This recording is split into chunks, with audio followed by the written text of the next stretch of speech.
अस्सलामुअलैकुम दोस्तों, आज की वीडियो बहुत ही इंटरेस्टिंग होने वाली है। मैं हूं हम्माद सादिक और आप देख रहे हैं रियलिटी फैक्ट्स। वीडियो शुरू करने से पहले नए आने वाले दोस्तों से गुजारिश है वो हमारे चैनल को सब्सक्राइब कर लें। साइंसदान इस अमर पर तहकीक कर रहे हैं कि तख्लीक़े हजरत आदम के बाद दुनिया में इंसान ने पहली जदीद बस्ती कहाँ आबाद की। अगरचे बाबल, मिस्र और रूम में कदीम तरीन तहजीबों की दरियाफ्त जारी है, लेकिन ये बस्तियां चंद हजार बरस कदीम हैं। साइंसदान लाखों साल पहले का सोच रहे हैं। अक्सर साइंसदान मुत्तफिक थे कि अफ्रीका ही इंसानों का अव्वलीन मस्कन है। हजरत आदम ने किस मकाम पर कदम रंजा फरमाया उससे तो हम बेखबर हैं, लेकिन इब्तदाई नस्लों की आबादकारी का अमल सबसे पहले अफ्रीका में शुरू हुआ। डिस्कवर मैगजीन में ल्यूक टेलरिक ने जदीद इंसानियत ने कहाँ परवरिश पाई इस मौजू पर लिखा है कि तवील अरसे से हम अफ्रीका का नाम ही सुन रहे हैं, लेकिन अब माहिरीन इन खित्तों तक भी पहुँच चुके हैं जहाँ 2 लाख बरस कबल अव्वलीन इंसानों ने सुकूनत अख्तियार की थी। कबल अजी कहा जाता था कि अफ्रीका से ही लोग दुनिया भर में मुंतकिल हुए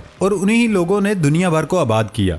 मुसलमान उनसे मुत्तफिक न थे। अब साइंसदान मुसलमानों के करीब तर पहुंच गए हैं। जदीद तहकीक में अपनी ही कदीम तहकीक को मुस्तरद करते हुए उन्होंने मान लिया कि दुनिया भर में पाई जाने वाली नस्लें शुमाली अफ्रीका से शुरू नहीं हुई, बल्कि इंसानियत ने बेयक वक्त कई मुकामात पर फ़रोग पाना शुरू किया। इससे कबल ये तस्वर था कि अंग्रेजों के हमारे आबाओ अजदाद नेंदरथल्स लगभग 5 लाख बरस कबल एक दूसरे से अलग होकर मुख्तलिफ मुकामात पर आबाद होना शुरू हुए थे। उनकी कोख से जन्म लेने वाली बेशतर नस्लों का नामो निशान भी मिट चुका है, लेकिन खाल खाल बस्तियां मशरकी अफ्रीकी ममालिक में उनकी मौजूदगी का पता देती हैं। बचे खिचे नेंदरथल्स, इनकी तादाद चंद लाख से ज्यादा न होगी, जिनके जत्थे शुमाली अफ्रीका में मुकीम हैं। 2003 में मशरकी इथोपिया के पसमानदा इलाकों में मिलने वाली 1.60 लाख बरस पुरानी खोपड़ी से इंसानियत की तरक्की के बारे में कुछ मालूमात मिली। ये सर आम इंसानों से काफी बड़ा था, माथा चिपटा और खोपड़ी की हड्डी निस्बतन कमजोर या पतली थी। 2 साल बाद 2005 में इथोपिया में ही ओमोकेबिश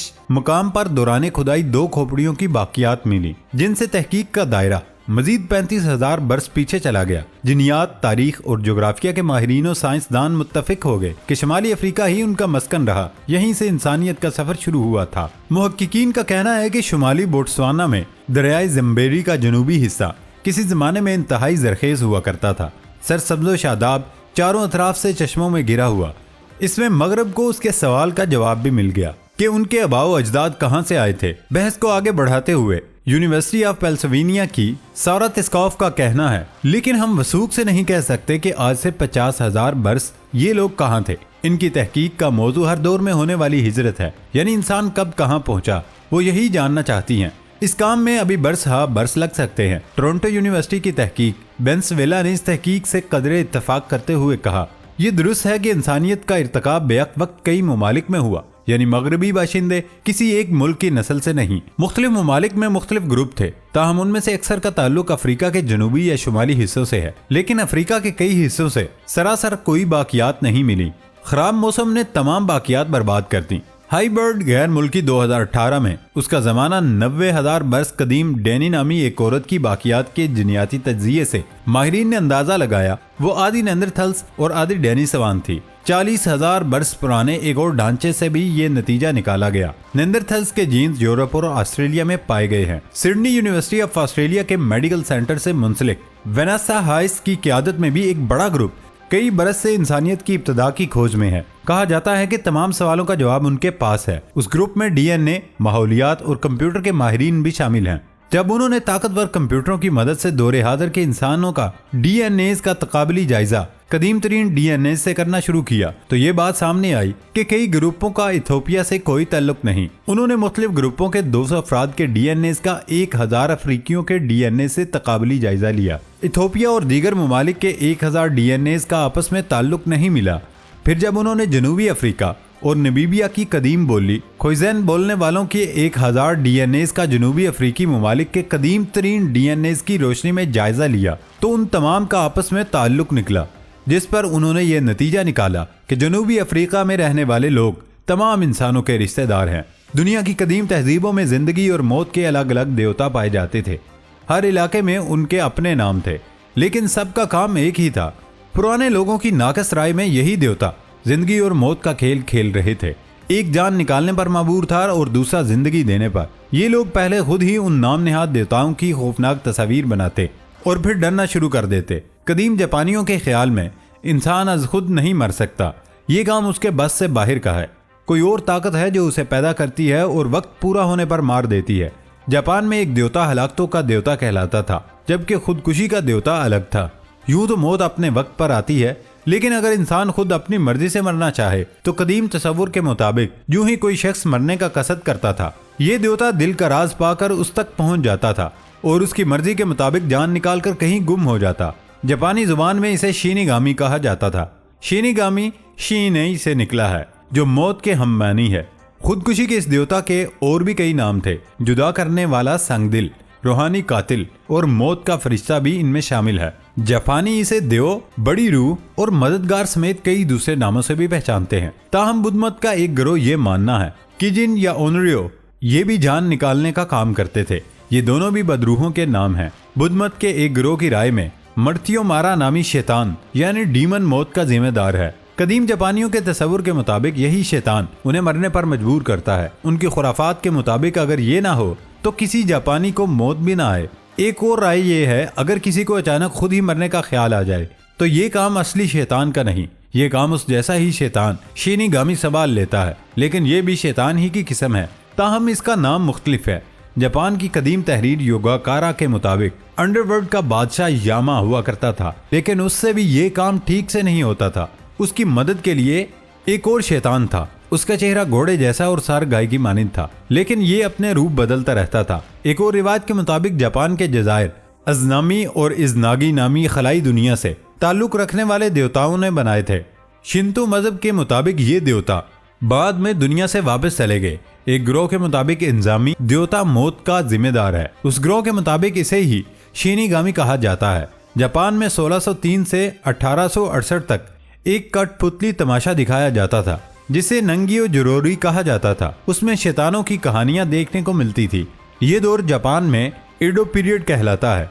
इन पुतली तमाशों में खुदकुशी का जिक्र भी मिलता है। हनोई में 1706 में परफॉर्म किए जाने वाले एक ड्रामे में अदाकार शैतान को मौत की दावत देता है। एक और ड्रामे में एक औरत एक मर्द के साथ खुदकुशी करने का सोचती है तो शैतान आ दमकता है। उसे डबल खुदकुशी कहा जाता था। कुछ लोगों का कहना है कि जापानी अदब में शिनिगामी या उससे मिलता जुलता कोई लफ्ज नहीं मिला। सकाफती माहिरीन का कहना है अगर ये तस्वुर ज़माने कदीम में आम होता तो उसका जिक्र किसी अदबी किताब में ज़रूर मिलता। ताहम कुछ गैर अदबी कुतब में इसका जिक्र मौजूद है, जिनसे उन देवताओं की मौजूदगी को साबित करने की कोशिश होती रही। जापानी खुराफात में मिलने वाले मौत के देवता यूरोपी तस्वुर से मुख्तलिफ हैं, क्योंकि जापान में बुद्ध मत के मानने वालों की कसीर तादाद उन खुराफात पर यकीन नहीं रखती। उनके अपने अपने तस्वुरात हैं। उनके नज़दीक देवता या बुत किसी को जिंदगी या मौत नहीं दे सकते। बुद्ध मत के एक गिरोह का ख्याल है कि जिंदगी और मौत पर गौर करना और कोई हतमी नतीजा निकालना उनकी सोच से बालातर है। और इसके साथ साथ क्या आपको पता है चंगेज खान ने मरने से पहले क्या अजीब वसीयत की? शायद बड़े लोगों में से ऐसी वसीयत किसी ने ना की हो। दुनिया में जितने भी बड़े बादशाह, सुल्तान, महाराजे और हुक्मरान गुजरे हैं, वो अपने बाद अपने अजीमुशान मकबरे छोड़ गए ताकि उनकी याद इस दुनिया से ना मिटाई जा सके। लेकिन चंगेज खान जैसा एक शोहरा आफाक हुक्मरान, जिसका नाम दुनिया का बच्चा बच्चा जानता है और जिसके बगैर दुनिया की तारीख अधूरी है, उसने मरने से पहले अजीब वसीयत की उसको किसी ऐसी गुमनाम जगह दफनाया जाए कि उनकी कब्र का कोई नामो निशान बाकी न रहे। वसीयत के मुताबिक ऐसा ही किया गया। फौजियों ने उन्हें दफनाने के बाद उसकी कब्र पर तकरीबन 1000 घोड़ों को दौड़ाकर जमीन को इस तरह से बराबर कर दिया कि कब्र का कोई निशान बाकी न रहे। यूं चंगेज खान का मकबरा दुनिया के लिए एक मोहमा बन गया। कुछ लोग तो उसको अहरामे मिस्र से भी बड़े मोहमे का दर्जा देते हैं। चंगेज खान की मौत को 8 सदियां गुजरने के बावजूद ये मोहमा हल न हो सका। इन 8 सदियों में इस मकबरे की खोज में बेशुमार मुहिम जो निकले, कई मिशन चलाए गए, लेकिन उसकी कब्र का सुराग न मिल सका। अब बात करते हैं पाकिस्तान में 9 गज की कब्रों की असल क्या हकीकत है, जो कि एक तजर्बे के तौर पर मुतजस्सिस अंग्रेज अफसर ने खुदवाई करवा कर देखा। लेकिन वीडियो में आगे बढ़ने से पहले नए आने वाले दोस्तों से गुजारिश है वो हमारे इस इंटरेस्टिंग चैनल रियलिटी फैक्ट्स को सब्सक्राइब कर ले और बेल आइकॉन से नोटिफिकेशन फॉर ऑल पर क्लिक कर ले। दोस्तों, वीडियो पसंद आने पर वीडियो को लाइक और कमेंट बॉक्स में हमारी हौसला अफजाई करना मत भूलिएगा। एक तहकीक के मुताबिक पाकिस्तान के तूलो अर्ज में 9 गजा पीरों की जो कब्रें हैं वो गौतम बुद्ध के मदफून मुजस्मे हैं। 6ठी सदी में जब हंस ने पाकिस्तान में शामिल इलाकों पर हमले किए तो बुद्ध बख्शुओं ने गौतम बुद्ध के मुजस्मों को जमीन में दबा दिया था ताकि हमलावर उनकी तौहीन न करें। 19वीं सदी में एक जिला में अंग्रेज डिप्टी कमिश्नर को 9 गजी लंबी कब्र देखकर बड़ा ताज्जुब हुआ था। मुतजस्सिस डीसी ने कब्रों की खुदाई करवाई और ये देखकर हैरान रह गया कि कब्र में गौतम बुद्ध का लार्जर देन लाइफ मुजस्समा दफन था। उसने उस पर एशियाटिक सोसाइटी के रिसाले में मजमून भी लिखा। मर्दान में खुदाई से निकलने वाला गौतम बुद्ध का मुजस्समा शायद उसी अहद से यादगार हो। और आखिर में हम बात करते हैं दुनिया के तैरते हुए अजीब शहर की। मेल ऑनलाइन के मुताबिक जजायर गर्बुल हिंद में कंक्रीट मॉड्यूल्स पर बनाए गए इस शहर का नाम ब्लू स्टेट आइलैंड रखा गया, जिसके घरों की फरोख्त का आगाज 19 जनवरी 2021 से हो चुका है। इस शहर में स्टूडियो अपार्टमेंट की कीमत $25,000 और एक मेगा मेंशन की कीमत $1.5 अरब है। रिपोर्ट के मुताबिक इस शहर का रकबा लंबाई में 4,921 फुट और चौड़ाई में 3,280 फुट है, जिस पर 15,000 लोगों की रिहाइश की गुंजाइश है। अगरचे इस शहर के घरों की फरोख्त शुरू कर दी गई, लेकिन जजीरे पर तामीराती काम का आगाज 2022 तक ही शुरू हो पाएगा और 2025 तक मुकम्मल होगा। कुछ घर 2023 में मालकान के हवाले करने के लिए तैयार होंगे। दोस्तों, हमारी आज की इंटरेस्टिंग वीडियो से क्या आपके नॉलेज में इजाफा हुआ या नहीं, कमेंट करके हमें बताइए और उसके साथ मुझे इजाजत दें। अल्लाह हाफिज।